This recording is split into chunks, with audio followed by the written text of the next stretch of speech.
কোরআন দিয়ে দারিদ্র বিমোচন করা অসম্ভব না সম্ভব? ও শুধু মাদকটা নির্মূল করা যাবে না। একটু তালেবান সরকার ক্ষমতা এসেছে কয় যুগ হলো? কয় বছর? Only 2 years. এই যুবকেরা দেখো মাদক কিভাবে কোরআন দিয়ে নির্মূল করা যায়। তালেবান সরকার ক্ষমতা এলো 2021 সালের 15 আগস্ট। আফগানিস্তানকে তালেবানের দেশের নাম কি? জোরে বলো। ওই আফগানিস্তানকে বলা হয় পৃথিবীর মাদকের রাজধানী। কারণ 4 কোটি মানুষ হলো 4 কোটি। এই 4 কোটি মানুষের 35 লাখ মানুষ মাদকাসক্ত। এখানেই শেষ নয়, পৃথিবীর জনপ্রিয় একটা মাদকের নাম হলো আফিম। এই আফিম আফগানিস্তানে চাষ হয় 80%। এখানেই শেষ নয়, তালেবান ক্ষমতা আসলো, আসার পর আমেরিকা 700 মিলিয়ন মার্কিন ডলার আটকে দিয়েছে। এখানেই শেষ নয়, গোটা পৃথিবীর কোন রাষ্ট্র তালেবান সরকারে এখন পর্যন্ত স্বীকৃতি।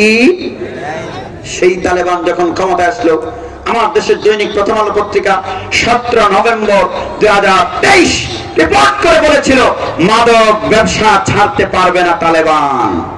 নিয়ত এদের ভালো না খারাপ? হুজুররা ক্ষমতা পাইলে কি তো হইব, গাঞ্জার ব্যবসা ছাড়তে পারতো না। কিন্তু অত্যন্ত আশার বাড়ি হলো কোরআনের আইন হলে মাদক থাকে না, সন্ত্রাস থাকে না, দুর্নীতি থাকে না, চাঁদাবাজি থাকে না, অচিকিৎসায় মানুষ মারা যায় না। এটার প্রমাণ হলো আফগানিস্তান মাদকের রাজধানী। 80% আফিমের চাষ হয়। 700 মিলিয়ন মার্কিন ডলার আটকে রেখেছে আমেরিকা। সে আফগানিস্তানকে কোন রাষ্ট্র স্বীকৃতি দেয়নি। পৃথিবীর তাবৎ গণমাধ্যম বলেছে তালেবান সরকার মাদক ব্যবসা ছাড়তে পারবে না। আমার ভাইরা, আশার বাণী হলো Reuters, voice of America, CNN, প্রথম আলো থেকে আমার দেশের সবগুলো পত্রিকা গণমাধ্যমের সম্পাদকদের নাকের ডগায় বৃদ্ধাঙ্গুলি দেখিয়ে তালেবান সরকার প্রমাণ করেছে কোরআন যেখানে সেখানে শান্তি। আজকের দৈনিক মানব জমিন পত্রিকা, বিবিসি বাংলা রিপোর্ট করেছে মাত্র 2 বছরে মাদকের রাজধানী আফগানিস্তানকে, যে আফগানিস্তানে 80% আফিম চাষ হয়, সেই আফগানিস্তানকে তালেবান সরকার মাত্র 2 বছরে 95% মাদক নির্মূল করে ফেলেছে। এবার বলুন, তাহলে আমরা যদি বাংলাদেশে চেষ্টা করি অসম্ভব না সম্ভব? এই জন্য আইন লাগবে কোরআনের। জোরে বলুন, আইন লাগবে কিসের? আর শাসন লাগবে কোরআনওয়ালাদের। এই কথা বলে না? মাদক নির্মূল হয়ে যাবে, আইন লাগবে কিসের? আর শাসন লাগবে কিসের? ভাইরা আমার, এই জন্য আমরা সরকারকে বিনয়ের সঙ্গে বলি, মাদক যদি নির্মূল না হয় অন্যায় অপরাধ কমবে না। এই রাষ্ট্র ফ্লাইওভার যদি 100 তলা হয় উন্নত রাষ্ট্রে পরিণত হবে না। মাদক নির্মূল না হলে চুরি ডাকাতে পারে।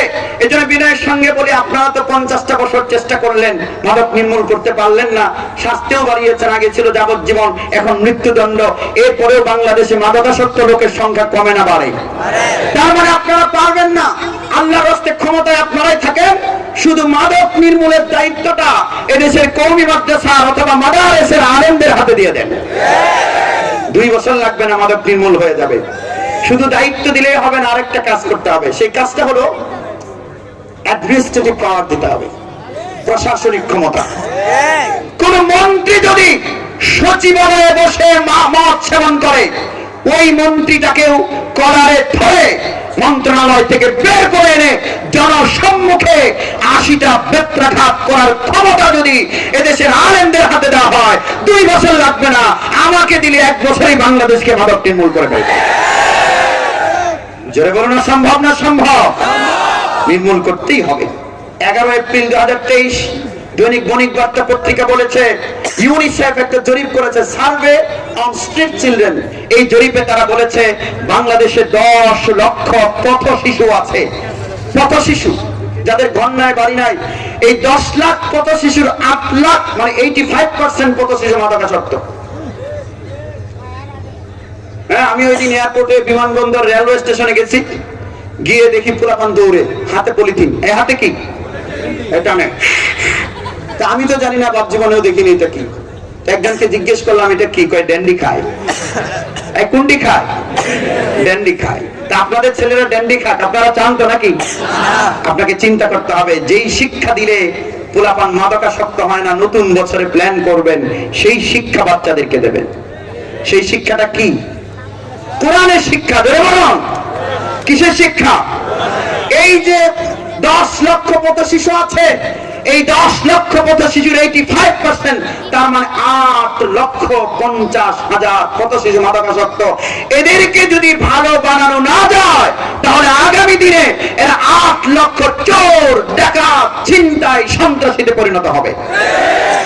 এদেরকে থামাতেই হবে। বাংলাদেশকে সোনার দেশ বানানো যাবে না। জোরে বলুন, বাংলাদেশ সোনার দেশ হোক আমরা চাই কি চাই না?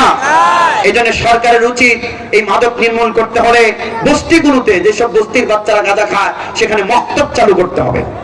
কি চালু করতে হবে? জোরে বলুন, মক্তব চালু করতে হবে। ভাইয়েরা আমার, এই যে আমি দেখালাম, আপনারা বলুন তো, কোরআন দিয়ে মাদক নির্মূল করা সম্ভব না সম্ভব? কালের কণ্ঠ পত্রিকা বলছে ঢাবি এবং বুয়েট মাদকের আখড়া, আর আমরা তো বুকে হাত দিয়ে বলতে পারি আলহামদুলিল্লাহ, জামিয়া মিলাদিয়া 1% কেন, একটা ছাত্র গাঁজা খায় না। কিসের কারণে? একটা বই পড়ানো হয়। জোরে বলুন, বইয়ের নাম কি?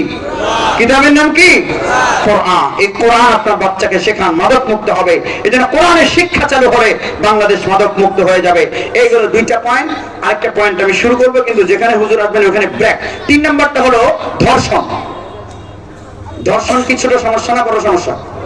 আচ্ছা, আপনাদের মা বোনেরা ধর্ষিতা হোক, এমন কি আপনারা কেউ চান? না চাইলে আমাদের সবাইকে সিদ্ধান্ত নিতে হবে যে ধর্ষণ মুক্ত সমাজ চাই। তো কোরআনের প্রেসক্রিপশন হলো 2টা কাজ করতে হবে। একটা হলো ছেলেদেরকে বলতে হবে তোমাদের চোখ নিচে দিয়ে রাখো, আর মেয়েদেরকে বলতে হবে তোমরা তোমাদের সৌন্দর্য প্রদর্শন করো না। এই 2টা প্রেসক্রিপশন। এখন আপনি যদি শুধু ছেলেদেরকে বলেন যে চোখ নিচে দিয়ে রাখো, আর মেয়েদেরকে বলেন যে তোমরা হাফ প্যান্ট পরলেও সমস্যা নেই, তাহলে ধর্ষণ বন্ধ হবে না। এই জন্য রব্বুল আলামিন সূরা নূরে চমৎকার বলে দিয়েছেন, কুল্লিল মুমিনিনা ইয়াগুদ্দু মিন আবসারিহিম ওয়া ইয়াহফাযু ফুরুজাহুম যালিকা আযকা লাহুম ইন্নাল্লাহা খাবীরুম বিমা ইয়াসনাউন। হাসিম আমলা একজন ক্রিকেটার আছে, অনেক মাহফিল আমি বলেছি। কোন দেশের? বাহ, সবাই বলে ফেলেছে, সাধারণ জ্ঞান কমন করেছে। যদি বলতাম নামাজ ভঙ্গের কারণ কয়টা, অনেকের মাথা নিচে চলে যেত। আছে না নাই? সাউথ আফ্রিকান ক্রিকেটার হাসিম আমলা, সাংবাদিক মহিলা গেছে সাক্ষাৎকার নিতে, 12 মিনিটের ইন্টারভিউ শেষ, হাফ প্যান্ট পরা মহিলা। হাসিম আমলা তাকালো না, ক্যামেরা সুইচ অফ করে জিজ্ঞেস করছে, হাসিম আমলা, জীবনে অনেক রতি মহারথীর সাক্ষাৎকার নিলাম, যেই আমাকে দেখেছে হাতে ধরতে না পারলেও চোখেই গিলে ফেলতে চেয়েছে, তুমি যে আমাকে তাকিয়ে দেখলাম না। হাসিম আমলা বলছেন, এটা আমাকে কোরআন শিখিয়েছে। আপনার কিশোরদের চরিত্র যদি এমন ভালো করে দিতে পারেন, পৌর মহিলা কলেজ, গুরুদয়াল কলেজের সামনে কোন ছেলে দাঁড়িয়ে কোন মেয়েকে ইফটিজিং করবে না, তখন আমাদের মেয়েরা নিরাপদ থাকবে। জোরে বলুন, ঠিক কিনা? এখন আওয়াজ করে বলবেন, কোরআন দিয়ে সব সমস্যার সমাধান করা সম্ভব না সম্ভব? কোরআন পড়বেন, কোরআন জানবেন, কোরআন মানবেন। আল্লাহ আমাদের সবাইকে তৌফিক দিন। সবাই জোরে বলি আমিন। আমার আলাইনা ইল্লাল্লাহ। এখন হুজুর আপনারা দেখে ফেলেছেন মানে